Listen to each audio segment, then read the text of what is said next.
బిడ్డలుగా మీ అందరూ ముందర ఈ పూజ ప్రార్థనా కార్యక్రమం పాల్గొనడం నాకు కూడా సంతోషం, శుభం. మాట్లాడమన్నారు కాబట్టి చిన్న ఒక 5 నిమిషాలు మీతో. మనము ఈ విద్యాలయంలో చదవడం ద్వారా అనేక సంస్కారాలు, మనం మంచి విషయాలు, మంచి అలవాట్లు మనం పొందుతుంటాం.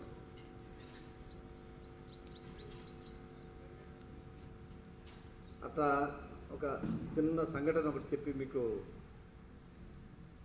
గుర్తు చేస్తాను.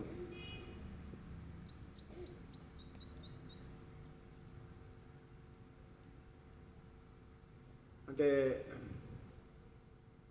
మనకు శక్తితో పాటు సంస్కారం కావాలి, బలం ఉండాలి, బలంతో పాటు మంచి గుణం కూడా కావాలి. పుట్టి బలమే ఉంటే, కేవలం బలం మాత్రం ఉండి మంచి గుణం లేకపోతే రావణాసురులాగా ఉంటాము. బలం ఉండి బలంతో పాటు మంచి గుణం ఉంటే ఎవరిలాగా ఉంటాం? రాముడిలాగా ఉంటాం. కరెక్ట్. బలము, దానితో పాటు మంచి గుణము అంటే సంస్కారం, రెండు ఉంటే రాముడు అవుతారు. మంచి గుణాలు లేకుండా కేవలము బలమే ఉంది, జ్ఞానమే ఉంది అనుకోండి, ఎవరు అవుతారు? రావణాసురులాగా అవుతారు. ఒక చిన్న సంఘటన గుర్తు చేస్తాను. ఒక తరగతి గదిలో కొంతమంది విద్యార్థులు ఉన్నారు. ఒక 10 మంది అనుకుందాం. 10 మంది విద్యార్థులు ఉన్నారు. ఎంతమంది ఉన్నారు? 10 మంది. మనం నంబరింగ్ ఇచ్చి అనుకోండి, 1 2 3 4 5 ఉంటారు కదా. తర్వాత 7 8 9 ఉంటారా? ఉంటారు కదా. తర్వాత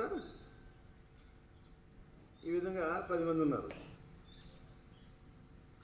అయితే ఈ 1వ వాడు ఏం చేశాడంటే, కొంచెం 1వ వాడు ఈ 9 మంది కన్నా మిగతా అందరికన్నా కొంచెం బలమైనవాడు. కాబట్టి ఏం చేశాడంటే, ఆ 2వ నెంబర్ని ఆ 9వ వాడు అటు నుంచి వద్దాం,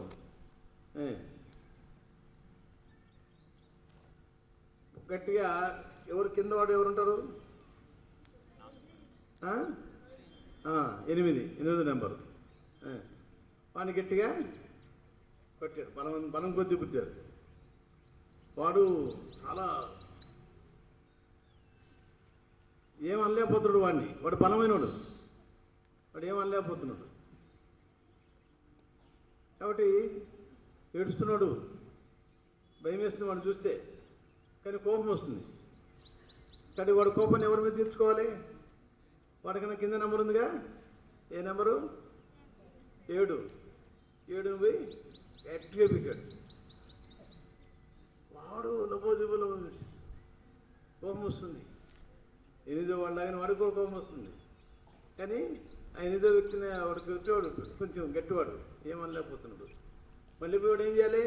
వాడి కోపానంతా కింద, కొంచెం చిన్నగా ఉన్నాడు కదా, వాడిని మీద తెచ్చుకున్నాడు.